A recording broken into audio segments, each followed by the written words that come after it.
এটা কে হয় তোমার? আমার বয়ফ্রেন্ড, মানে আমি বিয়ে করছি। আচ্ছা, তুমি ওরা পছন্দ করো, ভালোবাসো। তোমার বাবাকে? আমার আব্বু ওই যে। ওরা আমি চিনি তো, আমার এই যে ইনি তোমার বাবা, উনি তোমার নিতে আসছে। তুমি কি তার সাথে যাবা? আমি ওনার সাথে যাবো। এখন তো তুমি তো প্রাপ্তবয়স্ক হও নাই। একটু দাঁড়াও, একটু ধৈর্য ধরো। আমি প্রাপ্তবয়স্ক হই না, আমার বিয়ে দেবে কেন? তো আপনি কি আপনার মেয়ে বিয়ে দিচ্ছেন? আমি বিয়ে দেওয়ার জন্য আমি ছেলেও আছে, বিয়ে না বসবে থাকবে আমার বাড়ি থাকবে।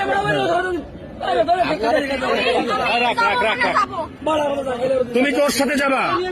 এখন তুমি তো প্রাপ্তবয়স্ক হও নাই। আমি ওর আব্বুর সাথে কথা বলছি। ও নাম্বার আমি তুমি ওর কপালে সিঁদুর দেওয়া আছে। আরে মুসলমান মুসলমান? কখন? মেয়ে দিচ্ছিলাম তাই মনে লাগছে।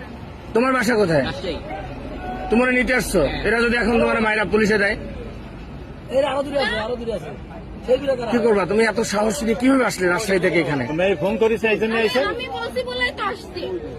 তুমি সাহস দিয়ে আনছো, এখন কি তুমি ওর সাথে যাবা? হ্যাঁ, যাবো। আর ও যদি তোমার একটা বিপদে ফেলে তাহলে কি হবে? কি করে বিপদে ফেলবে? মনে করো যে একটা বিপদে ফেললো, ও তোমার একটা বিপদে ফেললো। আমার আব্বু বলছে আমি যদি চলে যাইতে চাই আমাকে চলে যাইতে বলছে। তুমি আর গায়ে হাত দেবো না, দাঁড়া। আমি যা বলছি আমি আর খেবো না, খেবো না, খেবো না, খেবো না, আমি যাবো না।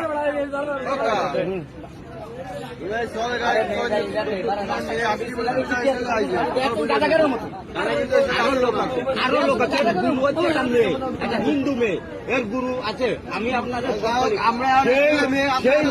সেই মায়ের আমি আটকাইছি। না না না, প্রশাসনের বাইরে দেওয়া যাবে না। তোমরা একটু এদিকে আসো, আমার সাথে আসো। তোমরা একটু এদিকে আসো, এদিকে আসো। হ্যাঁ ভাই, এটা আমার একটু এদিকে আসো আমার সাথে। কেউ গায়ে হাত দেবে না, কেউ গায়ে হাত দেবে না, আমি তোমাকে বললাম। এদিকে আসো, আমার সাথে আসো, এদিকে আসো।